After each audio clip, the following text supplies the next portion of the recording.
മഹാനായ നബി സല്ലല്ലാഹു അലൈഹി വസല്ലം തന്നെ പറഞ്ഞില്ലേ, ഞാൻ ഫഖർ പറയുകയല്ല കേട്ടോ എന്ന് പറഞ്ഞിട്ട് അവിടുന്ന് എന്തെല്ലാം മഹത്വങ്ങൾ അള്ളാഹു നൽകിയതെടുത്തു പറഞ്ഞു. ആദ്യമായി ഖബറിൽ നിന്ന് ആ ഖബറങ്ങ് പൊട്ടിപ്പിളർന്നിട്ട് മഹ്ശറിലേക്ക് ആനയിക്കപ്പെടുന്ന ഒന്നാമത്തെ വ്യക്തി മഹാനായ മുഹമ്മദുർ റസൂലുള്ളാഹി സല്ലല്ലാഹു അലൈഹി വസല്ലം ആയിരിക്കും. മാത്രമല്ല നബി സല്ലല്ലാഹു അലൈഹി വസല്ലം തന്നെ പറഞ്ഞിട്ടുണ്ട്, അമ്പിയാക്കന്മാര് നാളെ മഹ്ശറിൽ വരുമ്പോ ചില അമ്പിയാക്കന്മാരുടെ കൂടെ രണ്ടനുയായികളെയൊക്കെയാണ് കാണുക. ചില അമ്പിയാക്കന്മാരുടെ കൂടെ ഏതാനും അനുയായികൾ ഉണ്ടാകും. വേറെ ചില നബിമാര് മഹ്ശറിൽ വരുമ്പോ അവരുടെ കൂടെ ആരുമില്ല. അങ്ങനെ അമ്പിയാക്കളൊക്കെ അവരുടെ അനുയായികളെയും കൊണ്ടുവരുമ്പോ അനാക്സറുൽ അംബിയാ താബിയൻ യൗമൽ ഖിയാമ, അന്ത്യനാളിൽ ഏറ്റവും കൂടുതൽ അനുയായികളുള്ള നബിമാരിൽ കൂട്ടത്തിൽ ഏറ്റവും വലിയ അനുയായി വൃന്ദത്തെയും കൊണ്ട് ഹാജരാക്കപ്പെടുന്ന നബി ഞാനായിരിക്കും എന്ന് നബിയുനാ മുഹമ്മദുർ റസൂലുള്ളാഹി സ്വല്ലല്ലാഹു അലൈഹി വസല്ലം ഓർമ്മപ്പെടുത്തുന്നു. മാത്രമല്ല സ്വർഗത്തിലേക്ക് മോഹിച്ചുകൊണ്ടല്ലേ നമ്മൾ അള്ളാഹിനെ സ്നേഹിക്കുന്നത്, അള്ളാഹുവിനെ സ്നേഹിക്കുന്നത്, അതുപോലെ നബി സല്ലല്ലാഹു അലൈഹി വസല്ലമിനെ സ്നേഹിക്കുന്നത്, ആ മാർഗത്തിലൂടെ മുന്നോട്ട് പോകുന്നത് സ്വർഗം ലക്ഷ്യം വെച്ചുകൊണ്ടല്ലേ. എന്നാ കേട്ടോളൂ, നബി സല്ലല്ലാഹു അലൈഹി വസല്ലം പറയുന്നത്, സ്വർഗത്തിന്റെ വാതിൽക്കൽ ആദ്യമായി പോയി നിൽക്കുന്നത് ഞാനായിരിക്കും. നബി സല്ലല്ലാഹു അലൈഹി വസല്ലമാണ് സ്വർഗലോകം ഉദ്ഘാടനം നടത്തുന്നത്. നിങ്ങൾ നോക്കൂ, അതാ ഹദീസിൽ കാണാം, വഅവ്വലു മൻ യഖറഉ ബാബൽ ജന്ന, സ്വർഗത്തിന്റെ കവാടങ്ങൾ ആദ്യമായി മുട്ടുന്നത് ഞാനായിരിക്കും. ആതി ബാബൽ ജന്ന, മറ്റൊരു ഹദീസിൽ നമുക്ക് വായിക്കാം, ആതി ബാബൽ ജന്ന, സ്വർഗത്തിന്റെ കവാടത്തിങ്കൽ ഞാൻ ചെന്നു നിൽക്കും യൗമൽ ഖിയാമത്തി, അന്ത്യനാളിൽ. ഫാസ്തഫ്തിഹു, എന്നിട്ട് ഞാൻ വാതിൽ തുറക്കാൻ വേണ്ടി ആവശ്യപ്പെടും.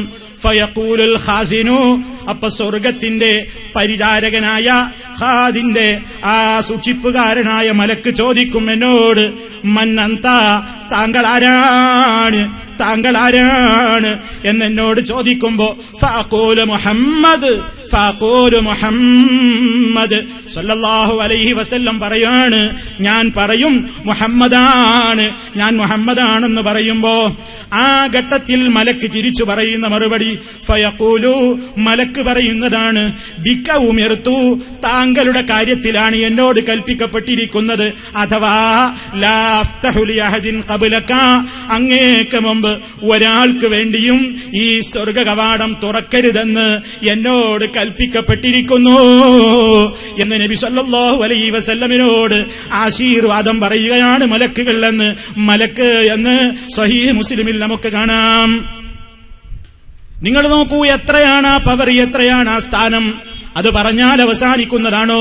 എന്നിട്ടാണോ ഏതെങ്കിലും വിഡ്ഢികൾ ക്യാൻവാസിൽ ചില ചിത്രങ്ങൾ വരച്ചിട്ട്, കാർട്ടൂണുകൾ വരച്ച് അവരെ കൊണ്ട് കഴിയാവുന്ന നിലക്ക് എവിടെ എന്ത് പ്രചരിപ്പിച്ചിട്ടെന്താ? ഈ മുത്ത മുസ്തഫയുടെ ഏതെങ്കിലും ഒരു മഹത്വത്തെ ഇടിച്ച് താഴ്ത്താൻ അത്തരത്തിലുള്ള കാർട്ടൂണിന്റെ കുബുദ്ധികൾക്ക് സാധ്യമല്ല എന്ന് ലോകം മുന്നറിയിപ്പ് കൊടുക്കുകയാണ്. അവർക്ക് അവരുടെ വായകൾ ഊതി ഊതി തളരുകയല്ലാതെ ഇതൊരിക്കലും അണഞ്ഞു പോകുന്നതല്ല. ഈ സത്യത്തിന്റെ കിരണങ്ങൾ, ആ സത്യം അവിടുന്ന് ഇവിടെ ബാക്കി വെച്ചു പോയ സന്ദേശങ്ങൾ, അത് നെഞ്ചിലേറ്റി, അത് തോളിലേറ്റി, അത് പ്രവൃത്തിപരത്തിൽ കൊണ്ടു നടക്കാൻ ലക്ഷങ്ങളെന്നും ഈ ലോകത്തുണ്ട്.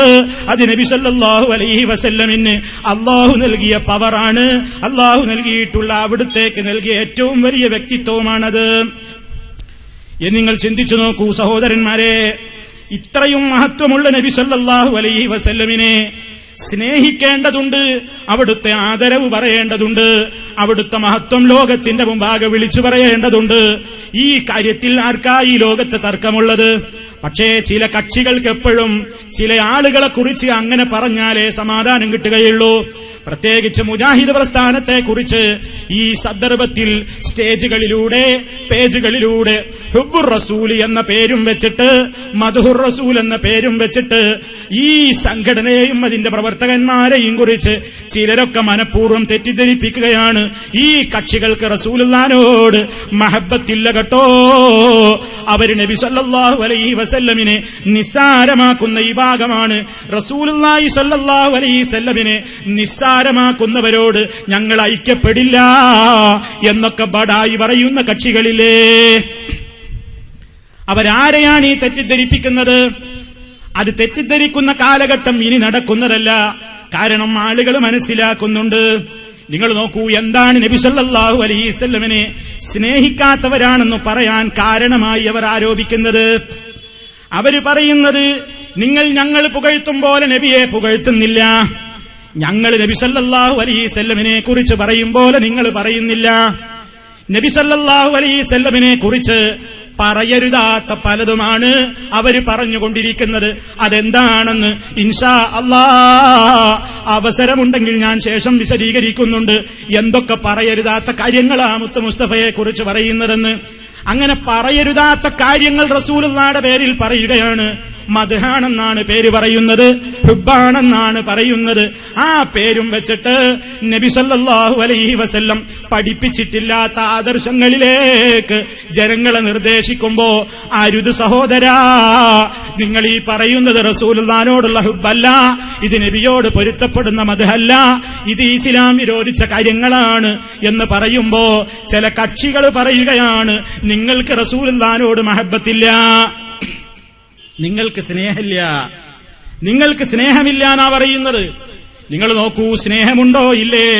ഇങ്ങനെ നബി സല്ലല്ലാഹു അലൈഹി വസല്ലമിനെ കുറിച്ച് ഇല്ലാത്തത് പറയുമ്പോ അത് പറയരുതേ എന്ന് പറയുന്നത് സ്നേഹക്കുറവാണോ? അത് അനാദരവാണോ? എന്റെ ശബ്ദം ശ്രവിക്കുന്ന ബഹുമാന്യ ശ്രോതാക്കൾ, ഒന്ന് നിഷ്പക്ഷമായി ഞാനൊരു ചരിത്രം പറയട്ടെ, നിങ്ങൾ ശരിക്കും മനസ്സിലാക്കണം. എന്താണ് പറയാനുള്ളത്? മഹാനായ മുഹമ്മദുർ റസൂലുള്ളാഹി സ്വല്ലല്ലാഹു അലൈഹി വസല്ലം മക്ക രാജ്യത്ത് ലാ ഇലാഹ ഇല്ലല്ലാഹ് മുഹമ്മദുർ റസൂലുള്ളാഹ് എന്ന ആദർശവുമായി മക്ക രാജ്യത്ത് വന്നപ്പോ ആ നാട്ടിലുണ്ടായിരുന്ന അറേബ്യൻ മുശ്രിക്കുകൾ, അറേബ്യൻ കാഫിറുകൾ, അവര് പറഞ്ഞു നബി സല്ലല്ലാഹു അലൈഹി വസല്ലമിന്റെ മുഖത്ത് നോക്കിയിട്ട്, മുഹമ്മദേ, നിനക്ക് ഇബ്രാഹിം നബിയോട് എന്ത് പാരമ്പര്യമാ ഉള്ളത്? നിനക്ക് ഇബ്രാഹിമിനോട് സ്നേഹമില്ല, ഇബ്രാഹിമിനോടും ഇസ്മായിലിനോടുമൊക്കെ അവകാശം പറയാനുള്ള അർഹത ഞങ്ങൾക്കാണ് മുഹമ്മദേ, നിനക്കതിന് അർഹതയില്ല കേട്ടോ എന്ന് അറേബ്യൻ കാഫിറുകൾ, അറേബ്യൻ മുശ്രിക്കുകൾ റസൂലുള്ളാഹി സ്വല്ലല്ലാഹു അലൈഹി വസല്ലമിനോട് പറഞ്ഞു. വിശുദ്ധ ഖുർആൻ എന്താ പറഞ്ഞത്? ജൂതന്മാര് പറഞ്ഞു, ഞങ്ങളുടെ ആളാണ് ഇബ്രാഹിം, ഞങ്ങൾക്കാണ് ഇബ്രാഹിം നബിയോട് കടപ്പാട്. നസറാനികൾ പറഞ്ഞു, ഞങ്ങൾക്കാണ് ഇബ്രാഹിം നബിയോട് കടപ്പാട്. അറേബ്യൻ മുശ്രിക്കുകളും പറഞ്ഞു, ഞങ്ങളുടെ ആളാണ് ഇബ്രാഹിം, ഞങ്ങളുടെ ആളാണ് ഇസ്മായിൽ. അള്ളാഹു ഈ മൂന്ന് വിഭാഗത്തിനെയും എതിർക്കുകയാണ് ചെയ്തത്. അവരുടെയൊന്നും അവകാശവാദം വകവെച്ചു കൊടുത്തില്ല. മകാന ഇബ്രാഹീമു യഹൂദിയാ വലാ നസറാനിയാ വലാകിൻ കാന ഹനീഫൻ മുസ്ലിമാ. ഇബ്രാഹിം അലൈഹിസ്സലാം ജൂതനല്ല, ക്രിസ്ത്യാനിയല്ല, അദ്ദേഹം ഒരിക്കലും ശിർക്ക് ചെയ്യുന്നവരുടെ കൂട്ടത്തിൽപ്പെട്ടവനുമല്ല, മനസ്സിൽ യാതൊരു വക്രതയുമില്ലാത്ത ഋജുമാനസനായ വ്യക്തിത്വത്തിന്റെ ഉടമ തന്നെ. അതാണ് ഖലീലുല്ലാഹി ഇബ്രാഹിം അലൈഹിസ്സലാം. അള്ളാഹു അവരുടെ വാദത്തൊക്കെ എതിർത്തു.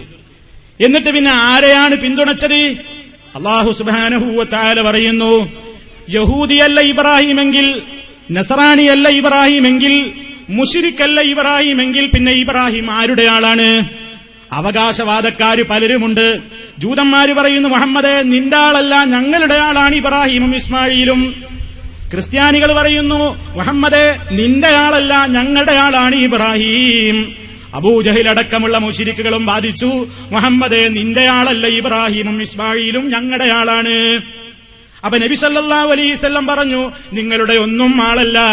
ഇബ്രാഹിമിനോടും ഇസ്മായിൽ അലൈഹിസ്സലാമിനോടും വാസ്തവത്തിൽ ഹുബ്ബും മഹബത്തും അവകാശവാദവുമൊക്കെ ഉന്നയിക്കാൻ അർഹതയും അവകാശവുമൊക്കെയുള്ളത് ഞങ്ങൾക്കാണ്. അതങ്ങ് റബ്ബങ്ങ് പ്രത്യേകമായിട്ട് പഠിപ്പിച്ചു തരുന്നു ആയത്തിലൂടെ. ഇന്ന ഔലന്നാസി ബിഇബ്രാഹീമ ലല്ലദീന തബഊഹു വഹാദൻ നബിയു വല്ലദീന ആമനൂ വല്ലാഹു വലിയുൽ മുഅ്മിനീൻ. എന്റെ പ്രിയപ്പെട്ട ശ്രോതാക്കളെ, വളരെ കൃത്യമായി മനസ്സിലാക്കി വെച്ചോ. ഇബ്രാഹിം അലൈഹിസ്സലാമിനെ കുറിച്ച് അല്ലാഹു തആല പറയാണ്, ഇന്ന ഔലന്നാസ്, ജനങ്ങളിൽ ഏറ്റവും അർഹതപ്പെട്ടത് ബി ഇബ്രാഹിമ, ഇബ്രാഹിം നബി അലൈഹിസ്സലാമിനോട്, ലല്ലദീന തബഊഹു, ആ നബിയെ പിൻപറ്റിയവർ തന്നെയാണ്, വഹാദൻ നബിയു, ഈ മുഹമ്മദ് നബിയും വല്ലദീന ആമനൂ, ആ റസൂലുള്ളാഹിയിൽ വിശ്വസിച്ച മുഅ്മിനീങ്ങളും തന്നെയാണ്. വല്ലാഹു വലിയുൽ മുഅ്മിനീൻ, മുഅ്മിനീങ്ങളുടെ രക്ഷാധികാരിയാകുന്നു അല്ലാഹു റബ്ബുൽ ആലമീൻ. മനസ്സിലായോ? നിങ്ങൾ നോക്കൂ, നബി സല്ലല്ലാഹു അലൈഹി വസല്ലമിനോടുള്ള മഹത്വം, നബി സല്ലല്ലാഹു അലൈഹി വസല്ലമിനോടുള്ള പ്രത്യേകതയാണ് ഇവിടെ നമുക്ക് പഠിപ്പിച്ചു തരുന്നത്. സഹോദരന്മാരെ, താൻ പറഞ്ഞു വന്നത് മഹാനായ ഖലീലുല്ലാഹി ഇബ്രാഹിം നബി അലൈഹി സ്വലാത്തു വസ്സലാം ആ റസൂൽ സല്ലല്ലാഹു അലൈഹി വസല്ലമിനോട് ഏറ്റവും മഹബത്തും അവിടുത്തോട് ഏറ്റവും ആദരവും പിന്തുടർച്ചാവകാശവുമൊക്കെ അവകാശപ്പെട്ടുകൊണ്ട് യഹൂദികളും നസറാനികളും മുശ്രിക്കുകളും രംഗത്ത് വന്നപ്പോ മഹാനായ നബി സല്ലല്ലാഹു അലൈഹി വസല്ലമും അത് അവകാശപ്പെട്ടു, എനിക്കാണ്, എന്നെ പിൻപറ്റിയവർക്കാണ് അതിന് യോഗ്യതയുള്ളത് എന്ന്. അല്ലാഹു സുബ്ഹാനഹു വ തആല അതിനെക്കുറിച്ചാണ് പറഞ്ഞത്, ഈ നബിക്കും ഈ നബിയെ പിൻപറ്റിയവർക്കുമാണ് അതിനേറ്റവും അർഹതയുള്ളത്. ഇതാണ് പരിശുദ്ധ ഖുർആനിൽ ഞാൻ നിങ്ങളെ ഓതി കേൾപ്പിച്ച വചനത്തിലുള്ളത്. ഇനി നിങ്ങൾ സഹോദരന്മാരെ ശ്രദ്ധിച്ചു നോക്കൂ. ഈ ഇബ്രാഹിം അലൈഹിസ്സലാമിനെയും ഇസ്മായിൽ അലൈഹിസ്സലാമിനെയും ബഹുമാനിക്കുന്നു, അതല്ലെങ്കിൽ അദ്ദേഹത്തോട് വാസ്തവത്തിൽ മഹബത്തും പിന്തുടർച്ച അവകാശവുമൊക്കെ ഞങ്ങൾക്കാണെന്ന് പറഞ്ഞ മുശ്രിക്കുകൾ എങ്ങനെയാണ് അവർ ആദരവ് കാണിച്ചത്? എങ്ങനെയാണ് അവർ ഇബ്രാഹീമിനെയും ഇസ്മായിലിനെയും ബഹുമാനിച്ചത്? നിങ്ങൾ നോക്കൂ, അവർ പരിശുദ്ധ കഅബാലയത്തിന്റെ അകത്തേക്ക് മഹാനായ ഇബ്രാഹിം നബി അലൈഹിസ്സലാമിന്റെയും ഇസ്മായിൽ അലൈഹിസ്സലാമിന്റെയും തന്നെ വിഗ്രഹങ്ങൾ ഉണ്ടാക്കി കഅബക്കകത്ത് പ്രതിഷ്ഠിച്ചു.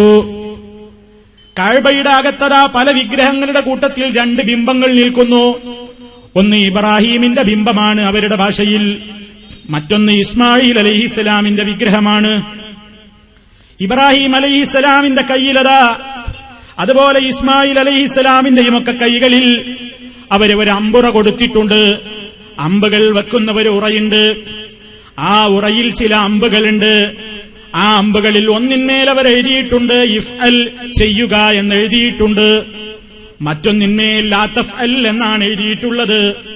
മൂന്നാമതൊരമ്പിന്മേലാണെങ്കിൽ നമ്മൾ സീറോ എന്ന് പറയുന്നത് പോലെ ഒന്നുമില്ല. അങ്ങനെ ഇവർ ഇബ്രാഹീമിനെയും ഇസ്മായിലിനെയും ബഹുമാനിച്ച കോലമാ പറയുന്നത്. നബി സല്ലല്ലാഹു അലൈഹി വസല്ലം ബഹുമാനിച്ചത് എങ്ങനെയായെന്ന് നമുക്ക് ശേഷം പറയാനുണ്ട്. ഈ അവകാശവാദക്കാര് ഇബ്രാഹീമിനെയും ഇസ്മായിലിനെയും ബഹുമാനിച്ച കോലം കേൾക്കണോ? ഇബ്രാഹീമിനെയും ഇസ്മായിലിനെയും ആദരിച്ച കോലം കാണണോ നിങ്ങൾക്ക്? അവരതാ ഒരു യാത്രക്കൊരുങ്ങുകയാണെങ്കിൽ, അറബി ഒരു യാത്രക്കൊരുങ്ങുകയാണെങ്കിൽ, കച്ചവടത്തിനൊരുങ്ങുകയാണെങ്കിൽ, ഏതെങ്കിലും ഒരു പ്രശ്നത്തിനൊരുങ്ങുകയാണെങ്കിൽ അതാ കഅബക്കകത്തേക്ക് ഈ മുശ്രിക്കങ്ങ് കയറുകയായി. റസൂൽ സല്ലല്ലാഹു അലൈഹി വസല്ലം വരുന്ന കാലഘട്ടത്തിലെ സ്വഭാവമായി പറയുന്നത്, കഅബയുടെ അകത്തേക്ക് അങ്ങ് കയറിയിട്ട് അതാ ഇബ്രാഹിം അലൈഹിസ്സലാമിന്റെ വിഗ്രഹത്തിന്റെ കയ്യിൽ അവര് കൊടുത്തിട്ടുള്ള അമ്പുറയുണ്ടല്ലോ, അതിൽ നിന്ന് ഒരു അമ്പങ്ങ് അവർ ഊരിയെടുക്കുന്നു. എന്നിട്ടതിൽ ഇഫ്അൽ എന്ന അമ്പാണ് കിട്ടിയതെങ്കിൽ നീ ചെയ്തോ എന്നാണ് അർത്ഥം. അവർ യാത്ര പോകും, അവർക്കതിനൊരു മടിയുമില്ല, പ്രയാസവുമില്ല. ലാ തഫ്അൽ എന്നാണെങ്കിലോ അവർ ചെയ്യില്ല, ചെയ്യരുത് എന്നല്ലേ അതിലെ നിർദ്ദേശം. ഇനി സീറോയുള്ള അമ്പുകോലാണ് കിട്ടിയതെങ്കിൽ അവർ പിന്നെയും കറക്കും, പിന്നെയും അവർ നറുക്കെടുപ്പ് നടത്തും. ഇങ്ങനെ ഭാഗ്യപരീക്ഷണത്തിന് വേണ്ടി ഇബ്രാഹീമിന്റെയും ഇസ്മായിലിന്റെയും കയ്യിൽ കൊടുത്തിരുന്ന അമ്പുറകളിൽ നിന്ന് അമ്പ് വലിച്ചൂരിക്കൊണ്ട് അവരോട് അഭിപ്രായം തേടിക്കൊണ്ടല്ലേ അറബികളെ യാത്രക്കൊരുങ്ങുന്നത്, കച്ചവടത്തിനൊരുങ്ങുന്നത്. അവരെ കാണിച്ച ബഹുമാനമാണ് ഈ പറഞ്ഞത്. ഇത് ഇബ്രാഹിം അലൈഹിസ്സലാം പൊരുത്തപ്പെടുന്ന വഴിയാണോ? ഇസ്മായിൽ അലൈഹിസ്സലാം പൊരുത്തപ്പെട്ട വഴിയാണോ? ചിന്തിച്ചുകൂടെ മുസ്ലിമീങ്ങളെ? ഇബ്രാഹിം നബി അലൈഹിസ്സലാത്തു വസ്സലാമിന്റെ ജീവിതകാലത്ത് വിഗ്രഹം വെക്കുന്നതിന് അവിടുന്ന് എതിർത്ത മനുഷ്യനല്ലേ? ബിംബാരാധനക്കെതിരെ പോരാടിയതിന്റെ പേരിൽ തീക്കുണ്ടാരത്തിൽ വരെ എടുത്തെറിയപ്പെടുകയും അള്ളാഹുവിന്റെ മഹത്തായ തൗഫീഖ് ഒന്നുകൊണ്ട് മാത്രം ഒരു രോമകൂപത്തിന്റെ പോലും ഒരു പോരലുമേൽക്കാതെ ഖലീലുല്ലാഹ് ഇബ്രാഹിം അലൈഹിസ്സലാം തീക്കുണ്ടാരത്തിൽ നിന്ന് രക്ഷപ്പെട്ട് പുറത്തേക്ക് വന്നു. ഞാൻ പറഞ്ഞു വരുന്നത്, ജീവിതകാലം മുഴുവനും ബിംബാരാധനക്കെതിരെ, ശിർക്കിനെതിരെ പോരാടിയ ബാപ്പയുടെയും മകന്റെയും അവരോട് സ്നേഹം കാണിക്കാനെന്ന പേരിൽ അവരെ ബഹുമാനിക്കുന്നു എന്ന നാട്യത്തിൽ അവരുടെ പിന്തുടർച്ചക്കാരെന്ന് അവകാശപ്പെട്ടിരുന്ന അറേബ്യൻ മുശ്രിക്കുകൾ ചെയ്ത പണി എന്താ? അവരുടെ തന്നെ വിഗ്രഹമുണ്ടാക്കി. അവര് ജീവിതകാലം മുഴുവൻ എതിർത്ത സംഗതി അവരുടെ പേരിൽ തന്നെ നിർമ്മിച്ചു. എന്നിട്ടോ കൊണ്ടുപോയി വെച്ചത് അവരുടെ വീട്ടിലാണോ? അല്ലല്ലോ. അല്ലാഹു റബ്ബുൽ ആലമീൻ നിർദ്ദേശിച്ചതനുസരിച്ച് മഹാനായ ഇബ്രാഹിം അലൈഹിസ്സലാം, ഇസ്മായിൽ അലൈഹിസ്സലാം അവരുടെ കരം കൊണ്ടല്ലേ പരിശുദ്ധ കഅബാലയം പടുത്തുയർത്തിയത്. അവര് നിർമ്മിച്ചുണ്ടാക്കിയ കഅബക്കകത്ത് നിർമ്മാണം പൂർത്തിയായപ്പോ അല്ലാഹു പറഞ്ഞില്ലേ, വതഖിറ ബൈത്തിയ, എന്റെ ഭവനത്തെ ശുദ്ധീകരിക്കണേ. അങ്ങനെ കഅബാലയത്തെ ശുദ്ധീകരിച്ച് നിർത്തിയ കഅബ, ആ കഅബയുടെ അകത്തേക്കാണ് മുശ്രിക്കുകൾ ഞങ്ങളാ ഇബ്രാഹിമിന്റെ ആളുകളെന്ന് പറഞ്ഞിട്ട്, ഞങ്ങളാണ് ഇസ്മായിലിന്റെ ആളുകൾ എന്ന് പറഞ്ഞിട്ട് വിഗ്രഹത്തെ നിർമ്മിച്ചിട്ട് അതേ കഅബക്കകത്ത് കൊണ്ടുപോയിട്ടാണ് വൃത്തികേടാക്കിയത്, മലീമസമാക്കിയത്. ഇനി നിങ്ങൾ കേട്ടോ, ആ പിന്തുടർച്ചാവകാശികൾ വിഗ്രഹം വെക്കുകയാണ് ചെയ്തതെങ്കിൽ മഹാനായ നമ്മുടെ നേതാവ് നബിയുനാ മുഹമ്മദുർ റസൂലുള്ളാഹി സ്വല്ലല്ലാഹു അലൈഹി വസല്ലം എങ്ങനെയാ ഇബ്രാഹിം നബിയോട് ബഹുമാനം കാണിച്ചത്? മക്കം ഫത്ഹിന്റെ ദിവസത്തിൽ മുത്ത് മുസ്തഫ അങ്ങോട്ട് കയറി ചെന്നു കഅബാലയത്തിന്റെ അകത്തേക്ക്. കഅബയുടെ അകത്തേക്ക് അങ്ങ് കയറി നമ്മുടെ നേതാവ് ഇബ്രാഹിമിനോടും ഇസ്മായിൽ അലൈഹി ഇസ്ലാമിനോടും കാണിച്ച സ്നേഹമായി ഇനി പറയാൻ പോകുന്നത്. മറ്റവര് കാണിച്ച സ്നേഹപ്പം നിങ്ങൾ കണ്ടില്ലേ? അവർ എതിർത്ത സംഗതി തന്നെ ചെയ്തിട്ടാ സ്നേഹം കാണിച്ചത്, ബഹുമാനിച്ചത്, പിന്തുടർച്ച അവകാശപ്പെട്ടത്. അതേ അവസരത്തിൽ മഹാനായ മുഹമ്മദുർ റസൂലുള്ളാഹി അതാ മക്ക ജയിച്ചടക്കുന്ന ദിവസം കഅബാലയത്തിന്റെ അകത്തോട്ടങ്ങ് കയറി നോക്കുമ്പോ വജദ ഇബ്രാഹിം വ ഇസ്മായിൽ, ഇബ്രാഹിമിനെയും ഇസ്മായിലിനെയും അവിടെ കാണുന്നു. എങ്ങനെ? ഇവരിങ്ങനെ രൂപം കുത്തി ഉണ്ടാക്കിയിട്ട് വിഗ്രഹങ്ങളാക്കി നാട്ടി നിർത്തിയിരിക്കുകയാണ്. അവരെ വിഗ്രഹം കഅബക്കകത്തുണ്ടെന്ന് മാത്രമല്ല റസൂലുള്ള കാണുന്നത്, വഫീ ഐദീഹിമാ, അവരുടെ രണ്ടാളുടെയും കൈകളിലേക്ക് നോക്കുമ്പോ അൽ-അസ്ലാം, ഭാഗ്യപരീക്ഷണത്തിന് ഉപയോഗപ്പെടുത്തുന്ന അമ്പുകോലുകളല്ലേ കയ്യിൽ കൊടുത്തിട്ടുള്ളത്. മുത്ത മുസ്തഫ സല്ലല്ലാഹു അലൈഹി വസല്ലം എന്തു പറഞ്ഞു? എന്ത് ചെയ്തു ഇത് ചെയ്ത കക്ഷികളെ? എന്ത് ചെയ്തു ഇത് പറഞ്ഞ കക്ഷികളെ? നബി സല്ലല്ലാഹു അലൈഹി വസല്ലം അവിടുന്ന് ഈ രംഗമങ്ങ് കണ്ടപ്പോ അവിടുന്ന് വളരെ ഉച്ചത്തിൽ പറയുകയാണ്, ഖാതലഹുമുല്ലാഹ്, അല്ലാഹു ഇവരെ നശിപ്പിക്കട്ടെ. ആരെ? ഈ രൂപത്തിൽ മഹാന്മാരായ ഈ രണ്ട് പ്രവാചകന്മാരുടെ പിന്തുടർച്ച അവകാശപ്പെട്ടുകൊണ്ട് ഈ പരിശുദ്ധ കഅബാലയത്തിന്റെ അകത്ത് ആ മഹാന്മാര് ജീവിതകാലത്തിൽ ഒരിക്കൽ പോലും പൊരുത്തപ്പെട്ടിട്ടില്ലാത്ത, അവര് ശക്തമായി എതിർത്തിട്ടുള്ള അതേ വിഗ്രഹം തന്നെ അവരുടെ പേരിൽ വെച്ച് ചാർത്തിയുണ്ടാക്കിയിട്ട് അവരുടെ കയ്യിൽ അങ്ങനെ ഭാഗ്യപരീക്ഷണത്തിന്റെ കോലുകളും കൊടുത്തിട്ട് കഅബക്കകത്ത് കൊണ്ടുവന്ന് വെച്ച ഈ കാഫിറുകളില്ലേ, ഖാതലഹുമുല്ലാഹ്, അല്ലാഹു അവരെ നശിപ്പിക്കട്ടെ, അവര് തൊലഞ്ഞു പോകട്ടെ. കാരണം ലഖദ് അലിമൂ, ഇവർക്ക് അറിഞ്ഞുകൂടെ, ഇത് വെച്ച കക്ഷികൾക്ക് അറിഞ്ഞുകൂടെ, അന്നഹുമാ ലം യസ്തഖ്സിമാ ബിഹാ അബദാ, ഒരു കാലഘട്ടത്തിലും അവർ രണ്ടാളും ഭാഗ്യപരീക്ഷണം നടത്തിയിട്ടില്ലാത്തവരല്ലേ. ഈ നിലക്ക് അമ്പുകോലുകൾ ഉപയോഗപ്പെടുത്തിയിട്ട് ഭാഗ്യപരീക്ഷണം നടത്തിയവരല്ലല്ലോ. എന്നിട്ടും അവരുടെ പേരിൽ ഈ ക്രിയ ചെയ്തിട്ടുള്ള കക്ഷികള് ഖാതലഹുമുല്ലാഹ്, അല്ലാഹ് അവരെ വധിക്കട്ടെ, അല്ലാഹ് അവരോട് പോരാടട്ടെ എന്നിങ്ങനെ നബി സല്ലല്ലാഹു അലൈഹി വസല്ലം പ്രത്യേകമായി പറയുന്നു. എന്താ സഹോദരാ ഇതിൽ നിന്ന് നമ്മൾ പഠിക്കേണ്ടത്? രണ്ട് നബിമാരോട് രണ്ട് വിഭാഗത്തിന്റെ സ്നേഹമാകേണ്ടത്. ഇബ്രാഹിം അലൈഹിസ്സലാമിനെയും ഇസ്മായിൽ അലൈഹിസ്സലാമിനെയും മുശ്രിക്ക് ബഹുമാനിച്ചത് എങ്ങനെയാണ്? ഇബ്രാഹിം നബി എതിർത്ത അതേ കാര്യം ഇബ്രാഹിം നബിയുടെ പേരിൽ തന്നെ ചെയ്തുകൊണ്ട് മഹാനായ നബി സല്ലല്ലാഹു അലൈഹി വസല്ലമും സഹാബത്തും ഇബ്രാഹിം നബിയെയും ഇസ്മായിൽ നബിയെയും ബഹുമാനിച്ചത് എങ്ങനെയാണ്? ഈ ശത്രുക്കൾ കൈകൊണ്ടുണ്ടാക്കിയ വിഗ്രഹത്തെ കൊത്തി നുറുക്കിയിട്ട് കഅബത്തകത്തേക്ക് കയറിയിട്ട് നബി സല്ലല്ലാഹു അലൈഹി വസല്ലം തന്റെ കയ്യിലുള്ള വടി കൊണ്ട് ഈ വിഗ്രഹത്തെ അങ്ങ് കുത്തി പുറത്തേക്ക് വലിച്ചെറിയുകയാണ്. ജാഅൽ ഹഖു വസഹഖൽ ബാതിലു ഇന്നൽ ബാതില കാന സഹൂഖാ. സത്യം വന്നിരിക്കുന്നു, അസത്യം പരാജയപ്പെട്ടിരിക്കുന്നു. അസത്യം അത് പരാജയപ്പെടേണ്ടത് തന്നെ, തകരേണ്ടത് തന്നെ എന്ന് പറഞ്ഞ് ഇബ്രാഹീമിന്റെയും ഇസ്മായിലിന്റെയും വിഗ്രഹത്തെ എടുത്ത് പുറത്തേക്ക് വലിച്ചെറിയുന്നു. പുന്നാര നേതാവിന്റെ സ്നേഹം കണ്ടോ? മുശ്രിക്കിന്റെ സ്നേഹം കണ്ടോ? ഏത് സ്നേഹമാണ് ഒറിജിനൽ സ്നേഹം? പറയൂ, ചിന്തിക്കൂ സഹോദര സഹോദരി. ഇബ്രാഹിം അലൈഹിസ്സലാമിന്റെയും ഇസ്മായിൽ അലൈഹിസ്സലാമിന്റെയും വിഷയത്തിൽ അറേബ്യൻ മുശ്രിക്കുകൾ കാണിച്ച സ്നേഹമാണോ യഥാർത്ഥ സ്നേഹം? അതോ മുത്ത് മുസ്തഫയും അനുയായികളും കാണിച്ച സ്നേഹമാണോ സ്നേഹം?